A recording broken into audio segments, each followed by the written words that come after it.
Alright, ladies and gentlemen, welcome to Abenyamonge Media for today's stories and detailed analysis from Kenya and all the four corners of the world. Hey ladies and gentlemen, thank you. Happy New Year if you're watching this channel for the first time. Today, the president of the country, William Ruto, and Uganda President Yoweri Museveni, former Prime Minister Raila ODINGA, are in the PINY Luo Cultural Festival that is being conducted in the Siaya County. And of late, the president has been making a lot of inroads into the Nyanza region. Into this analysis, we want to see why the president is really moving into the Raila and ODINGA strongholds and of what importance are they to him in the 2027 general election. But before I go to that analysis, kumbuka kusubscribe, like the video, and also you can comment if you have anything to say in the comment section. So straight into it. The first thing is that the Raila and ODINGA strongholds are one of the biggest dependents of William Samoei Ruto to win a second term in the 2027 general election. That's the Luo Nyanza, the western region, and the coastal region. You can agree with me very well that even after the formation of the broad-based government, the people who were the first to benefit in the cabinet are the people who came from the Raila and ODINGA strongholds, the likes of Oparanya from western region, and we saw two cabinet secretary positions being given to the Nyanza region. We saw him go to the coastal region and pick us and Joe. Those are Raila and ODINGA strongholds, and Ruto depends on these people to ensure that he consolidates successfully to 2027 support base of these grounds. But what is really challenging right now is a united Mount Kenya region. If you have heard, there have been rumors that there is a fallout between, or there has been argument between Kindiki and some close allies to the president, because the expected outcome of bringing Kindiki into the government to try and divide Mount Kenya to the either Mount Kenya East, Mount Kenya Central, didn't work very well. And Kindiki has not shown much of effort to try and popularize Ruto in the Mount Kenya region. And maybe intelligence is showing that still Rigathi Gachagua holds Mount Kenya voting basket in one hand. And if elections were held today, they'll vote in one direction. So one of the things that will go to the drawing board and they try to do is that in 2027, Mount Kenya region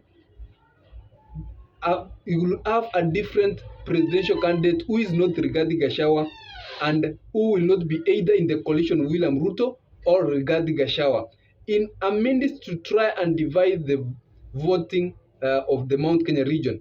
But if Mount Kenya region will be allowed to vote to one candidate like they voted in 2022, if they form a coalition, let's say with the campus, and get some little support from the western region, of course, western region, anybody going there tends to get some votes from there, then they are going to come out very strong, and defeating that coalition will be a 50 plus 50 chance, which Ruto cannot try to risk come to 2027 election. So if a presidential candidate is going to be fronted, of course they will go and try front a presidential candidate, either from Ranga, maybe they can tell even Didi Nyoro to run for president. Kithure Kindiki can fall out from presidents in a secretly arranged movement, go and run for president. If that cannot happen, Matiang'i can come and pick a running mate from the Mount Kenya region, which will somehow tend to divide the votes if Matiang'i and Rigathi Gachagua won't be in the same coalition. So this is the last secret card for President Ruto to try and keep that Mount Kenya region divided, so that at least he can get a chance in the 2027 general election. But if the 30%, remember that the Mount Kenya region voted 49% of the votes he got in the 2020 general election, how is he going to depend on the Raila and ODINGA strongholds to win an election, putting in mind that Raila and ODINGA strongholds don't come out to vote effectively? They have not voted for Raila. What convinces them that they will come out and vote for Ruto, who is not part of them? Secondly, there are some people still in the Raila ODINGA strongholds who don't agree with William Samoei Ruto and how the economy has been going. Such people will not vote for the third coalition at that time. So it's one thing, one last bullet, one last trial is to divide the Mount Kenya region, so that at least they can have a chance in the 2027 general election. Without a divided Mount Kenya, then there will be no re-election whatsoever. It will be very difficult. The Mount Kenya is very angry. They will wake up in the morning. We saw what they did for Uhuru Kenyatta. They'll come out in numbers, and they are very good in rallying for registration of votes. They will come out and vote 95+%, which is very difficult to win or to compete against. They are coming with, let's say, 40%. They already have a 40% to a certain candidate, or 30% to a certain candidate. That candidate is coming with 20%. They are already at 50. How are you going to win against such a coalition? The only way to win is to divide and rule. Without divide and rule, very, very difficult. We'll be seeing what will be happening. You can tell me what you think in the comment section. Does William Ruto have a chance without Mount Kenya divided, or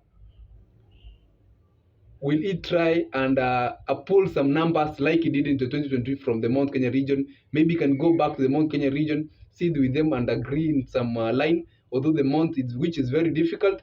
Otherwise, we'll be seeing the formation of coalition as we approach in 2022. Rigathi Gachagua was already hinted that he's going to form a coalition with Kalonzo Musyoka, and we have seen Kalonzo Musyoka going to Western and is with Eugene Wamalwa. There have been rumors that he's going to work with Natembeya. Natembeya is already moving with the Tower movement in the Western region. They seem very strong, and the only way to do or to win against these people is to ensure that they are not united at the end of the day. Either go inside, pull one of the people, pull one of the key principles. Ruto can reach out to Kalonzo Musyoka, and that one will be a little shaky to that coalition. He can reach out to Natembeya, and that one will literally shake the coalition. But if these people will be united, Rigathi Gachagua, Kalonzo Musyoka, Eugene Wamalwa, the likes of Natembeya, and they go on down and get some youth leaders, the likes of Babu Wino, beating this coalition will be very, very difficult. But if you divide the Mount Kenya voting basket, then you can have a chance. You can tell me what you think in the comment section. Others, ladies and gentlemen, have a nice day.